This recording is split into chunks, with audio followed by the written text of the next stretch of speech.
Welcome, everybody, to the third day of World Economic Forum here in Davos. My name is Alexandru Gabuev. I'm director of Carnegie Russia Eurasia Center in Berlin and a moderator of today's panel.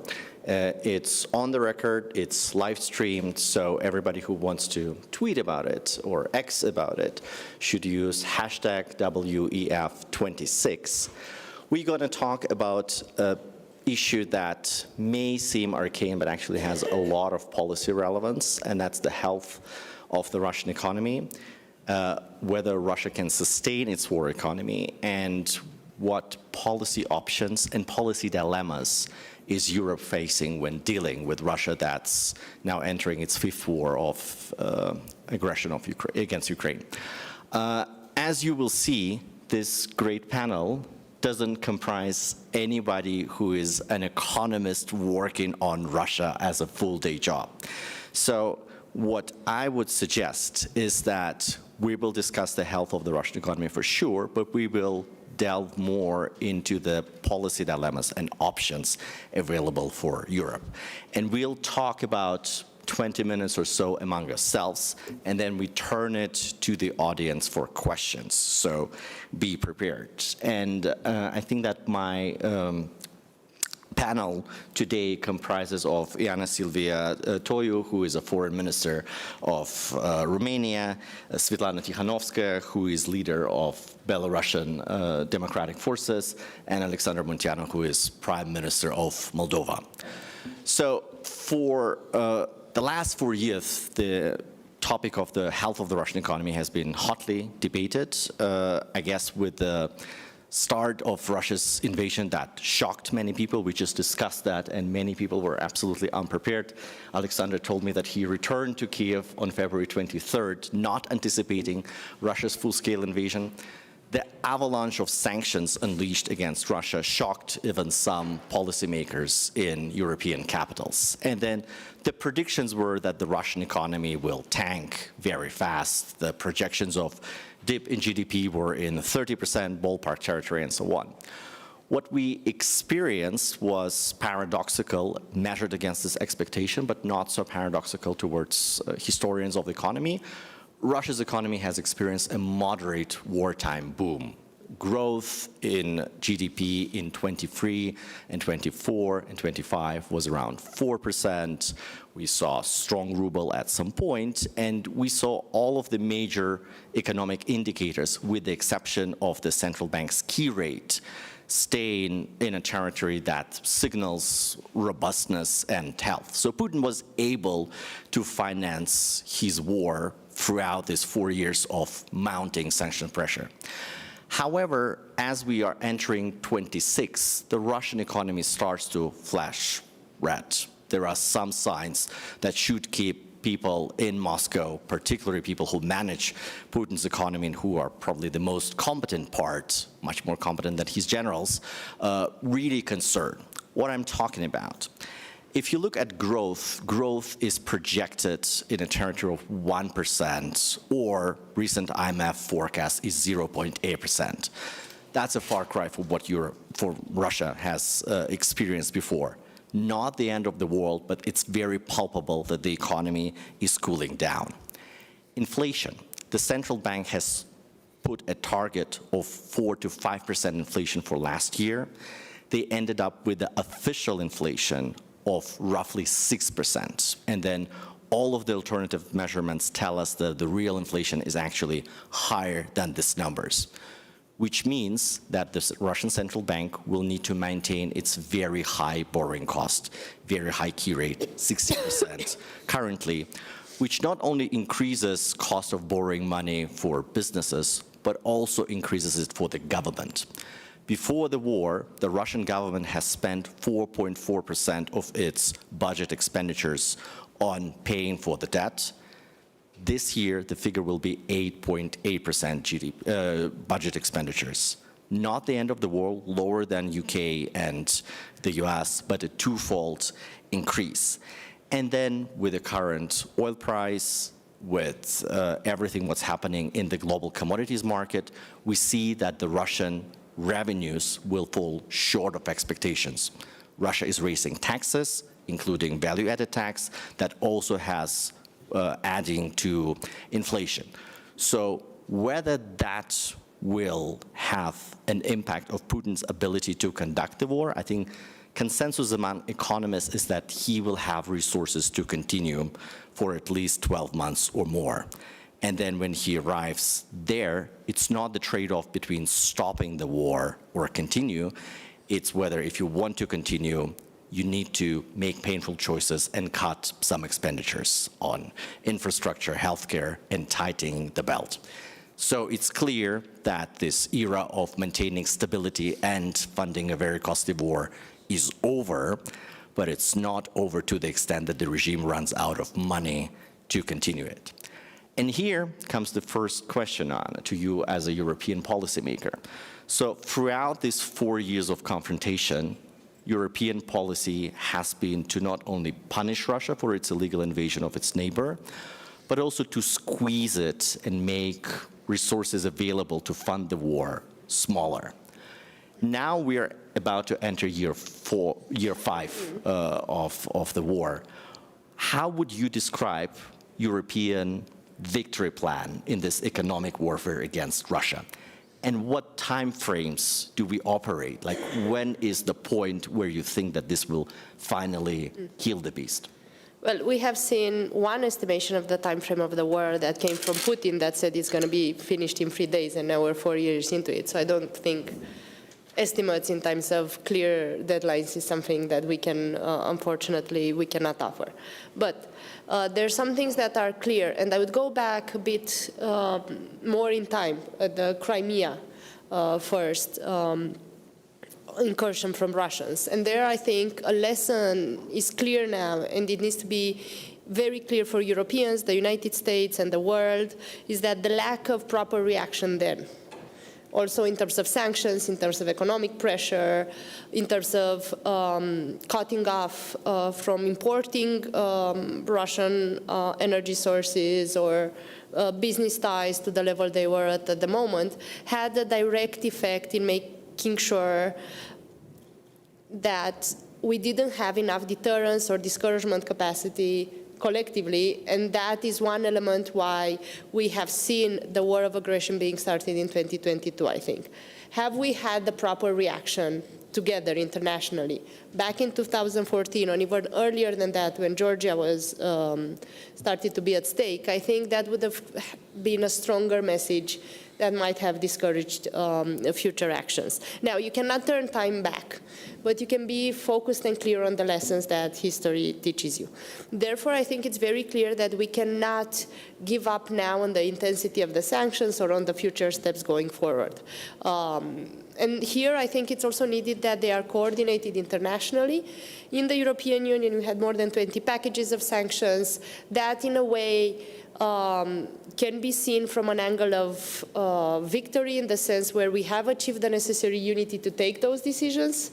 In the same time, when you say 20 packages of sanctions, it's also clear that a lot of the measures that could have been tougher earlier on weren't. So you can see it from both angles in a way.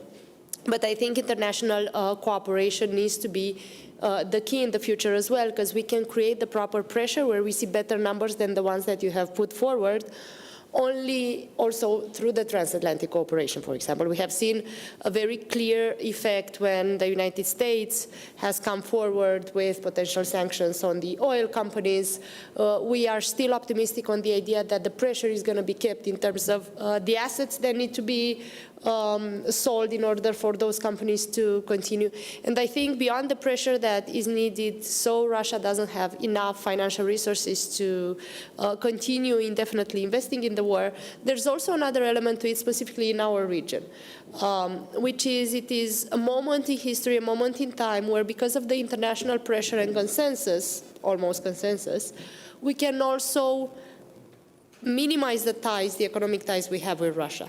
It's a moment, for example, for Romania to support, and we're doing that as a government and with President Nicu Șordan, to support the idea that the Russian assets, in terms of business assets, should be sold to more like-minded countries.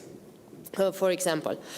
It's also a moment where we need to pay closer attention at the European level as well of what are the tricks that Russians are using to circumvent sanctions, where do they have stronger business ties or connections within our business community or even within our society, and be able to use this moment in history to make sure our countries have less of that influence present. So that's one thing. On Romania's case, something that we've done recently is that we've changed the law so that what was before just a financial fine now can even be jail time for those that are organized to circumvent sanctions that we have in place. And we're working with our European partners, but not just them, on an international context as well, to increase the monitoring, the information exchange, and the pressure on the shadow fleet.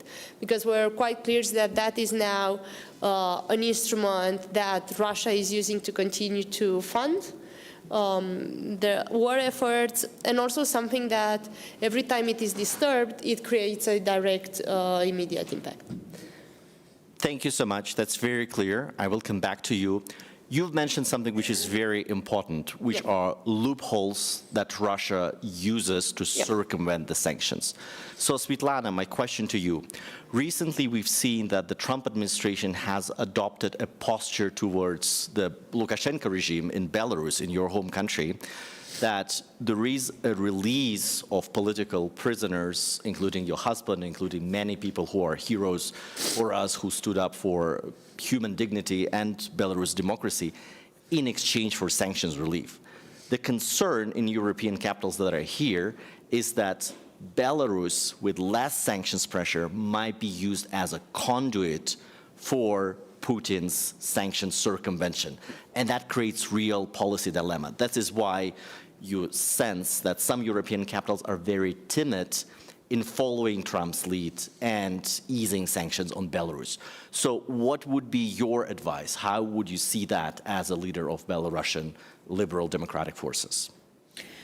So first of all, the case of Belarus very clearly shows that sanctions do work, because, you know, Lukashenko releases people not because he became suddenly humane. You know, I wouldn't suspect Lukashenko in humanity at all.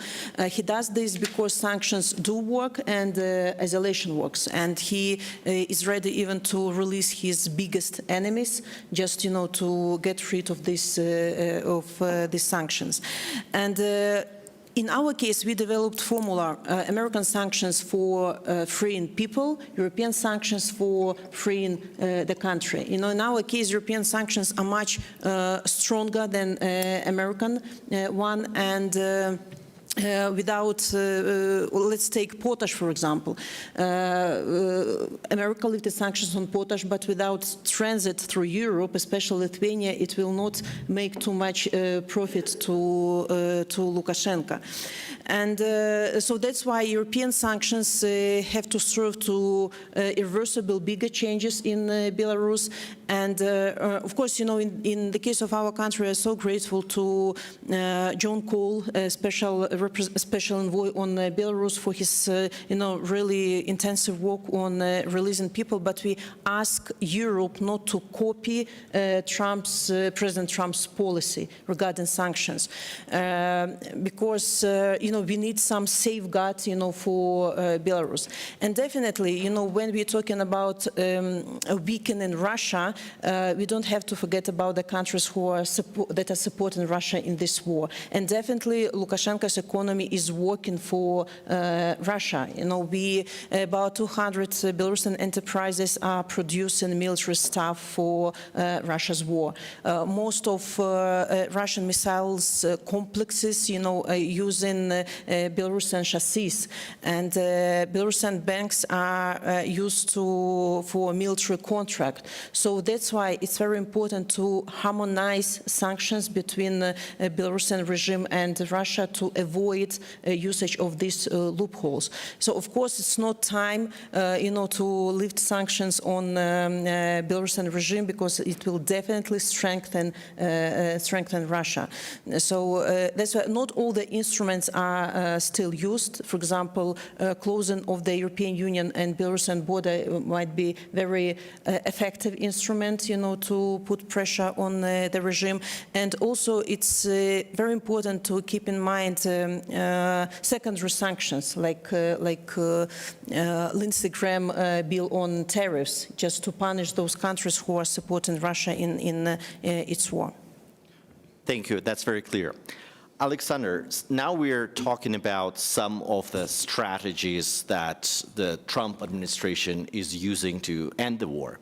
One of the ideas is that when the war stops, there will be a big sanctions relief, not only from the US, but also from Europe, and Europe will turn on the tap, resuming buying Russian hydrocarbons, including natural gas. Well, your country has been historically a big consumer and a rather big market for Gazprom.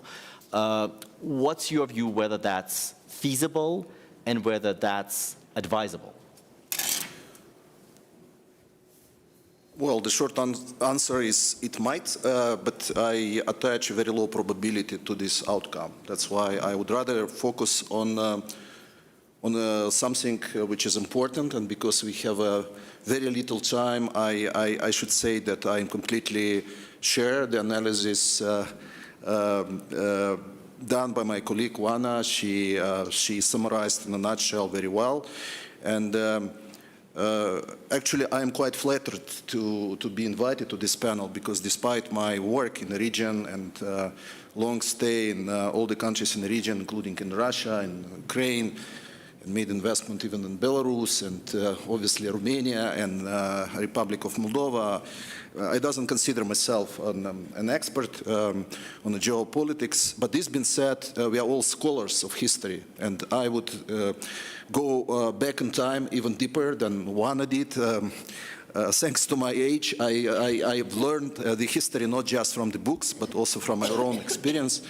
And I remember, well, one of the lessons I'd say is that the history is not a continuous function. It's not linear, obviously.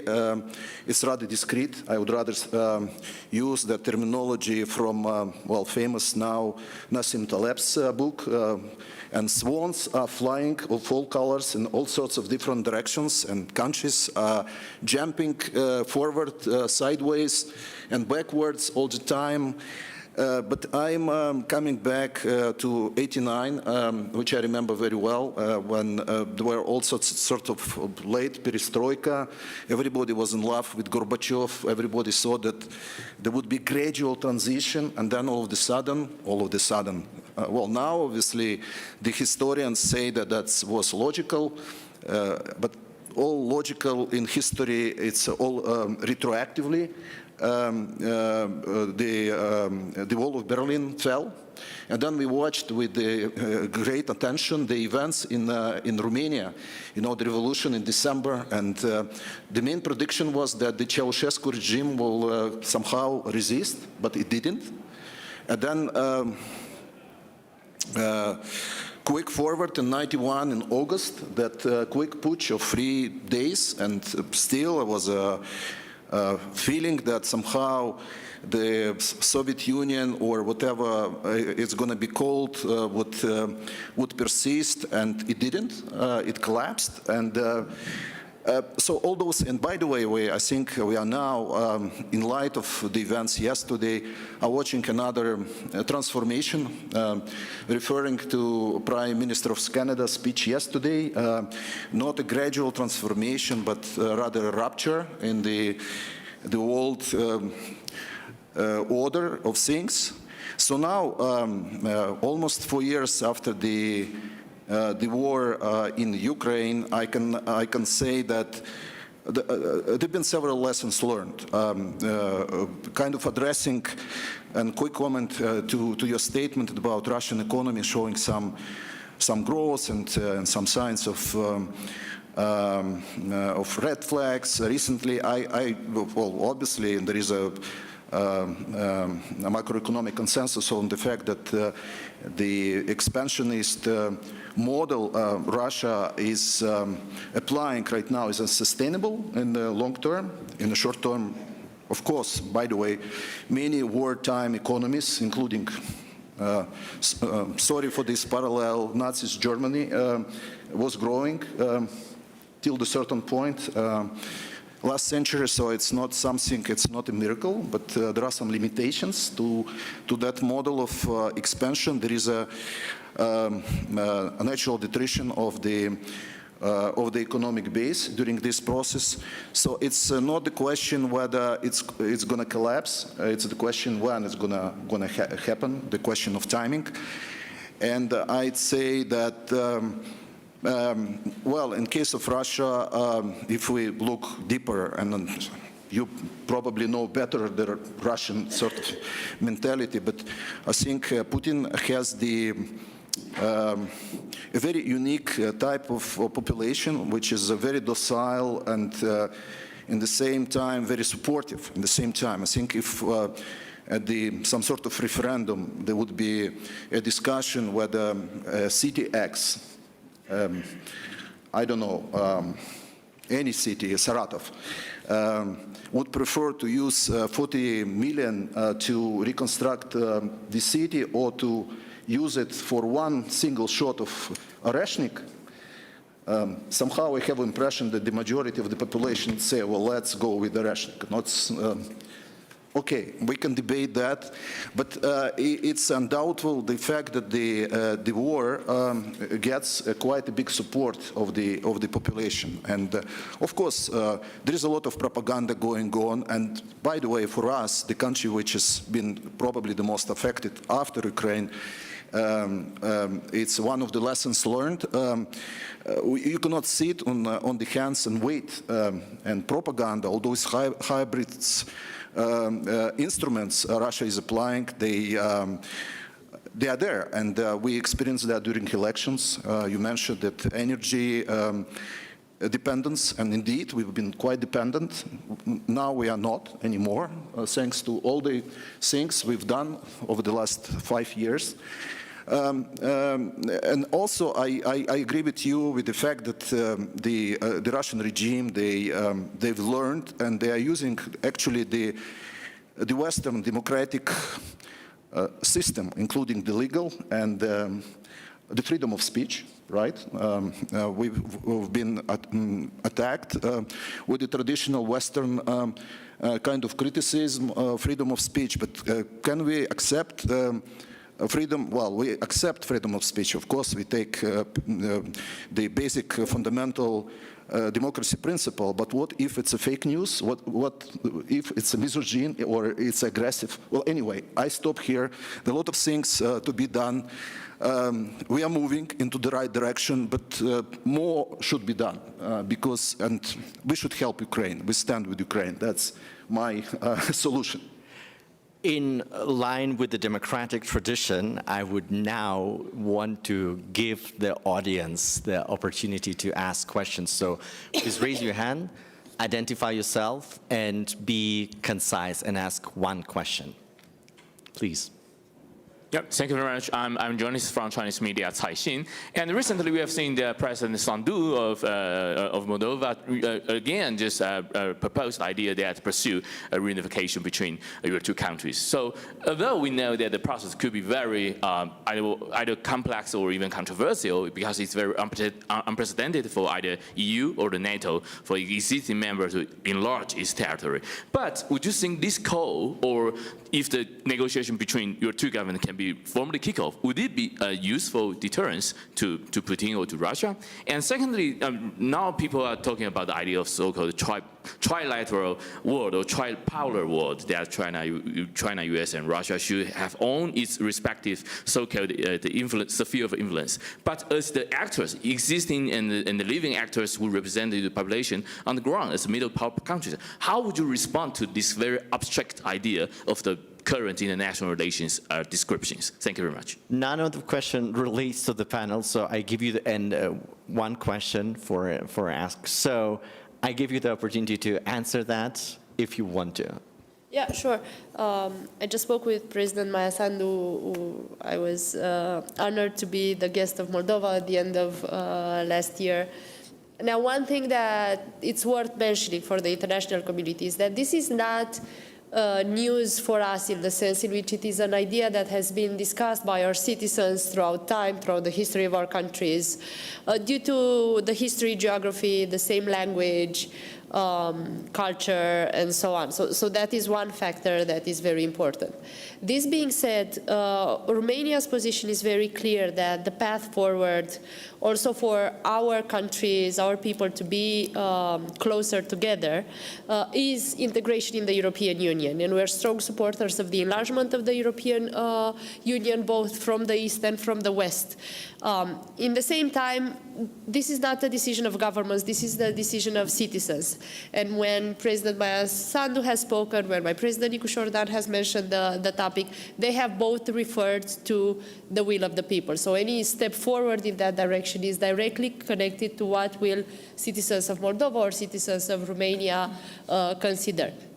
But the clear plan ahead, something that is already in a success path, is the EU integration.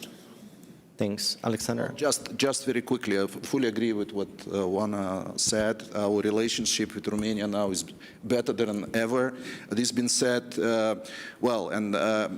coming back to that interview President Sandu gave, I should say that obviously that statement was taken out of context because the journalist referred to the worst case basically scenario, and if you read the whole explanation, was exactly what Oana just said. I responded also to this question saying that we got a mandate from the majority of the population for the EU integration, actually 3 times during the parliamentary election, presidential elections, and referendum, and that's the program we're working on. So that's it, full stop. Perfect. Any more questions from the audience? I don't see any hands. So I have a question. Oana, you mentioned something that is unity around European members of the EU around the sanctions policy. And we see that some of the aspects of the sanctions policy or proposed measures are highly contested. For example, the debate about frozen Russian assets, whether they should be used as a collateral for a reparation loan for Ukraine or not. We've known that the Commission has taken the Council has taken a different decision and wrote Ukraine a check, and there is obviously a fiscal space to do that again. Do you expect that in year 5 of the war, particularly given tension in the transatlantic community that I guess will consume the rest of our day at Davos, that unity around the sanctions policy inside the EU family will remain the same or will weaken and these cracks will be more palpable? So for us in the European Union, we have no option to take decisions and directly put them on Twitter. Our decision-making process is way more complicated than that. And although it is sometimes frustrating, I think it's also a good thing in terms of governance and in terms of some leaders do the that. way it forces our conversations, the way it forces us to stay through the process long enough that we understand the consequences, long enough that we understand each other's point of view. Sometimes too long, that's also true. Now, that being said, one thing is already happening with the frozen assets that hasn't been so much in the public eye or in the public agenda as the conversation recently at the Council. But we are also currently using the frozen assets to support Ukraine's resilience in the sense in which the interest rate, part of the return on investments of those assets, it's already used as an instrument for the resilience mechanism of Ukraine. So that is one thing, and that has had the support of the European leaders. Second of all, there's this important principle that Romania supports as well. We're very vocal in that direction, which is that the aggressor should pay. And this is something that it's also connected with the opinions, the demands, the requests of our European citizens, which at the end are the ones that invest through their taxes. They're also, in large numbers, I would say, in all of the European countries, clear on the fact that the aggressor should also have a direct consequence. Frozen assets are an instrument.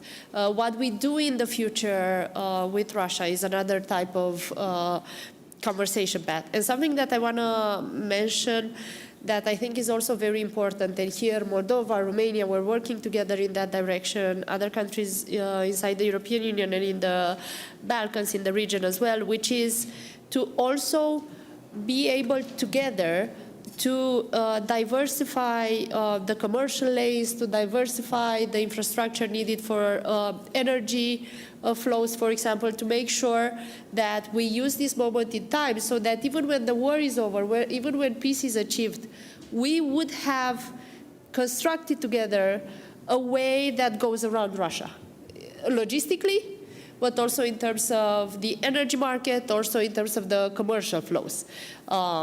And that means, for example, participating in the vertical corridor, something that we're working with the United States as well. That means continuing to build up energy resources. Romania is now the #1 natural gas producer inside the European Union, but with the Black Sea reserves, we're going to increase that number significantly. And one thing is also connected to our collective action, and here we need better instruments to help other countries from other regions as well to buy less from Russia, essentially, simply put. And cereals, for example, are a product that we haven't talked enough about. Russia also has significant incomes from cereals to countries in other regions where we could collectively put on the table a different offering. Romania is a strong cereal producer, and obviously Ukraine as well. Thanks. I guess that we are out of time. What we've heard today is that the Russian economy remains, unfortunately, not short of resources to continue this ugly war. Unlike in '89, it's a market economy, and as my Carnegie colleague Alexandru Prokopenko all the time says, that this war exacerbates competition between the market part of the economy and the non-market part of the economy at the expense of market forces. So the war eats into Russia's own future and welfare of its people, but unfortunately the time frame, resources available, and the competence of people who used to come to Davos and are running the Russian economy is still there that provides them a leeway. But this panel leaves me more optimistic in a way because you've mentioned a lot of instruments and measures that can actually be done to collapse this timeline, at least a little bit, but that we are not short of options, and help Ukraine. And with that, thank you so much for being with us today. Thank you. And I wish you a safe day and calm day at Davos. I know. I cannot promise that. I cannot promise that, but that's out of my control. Thank you.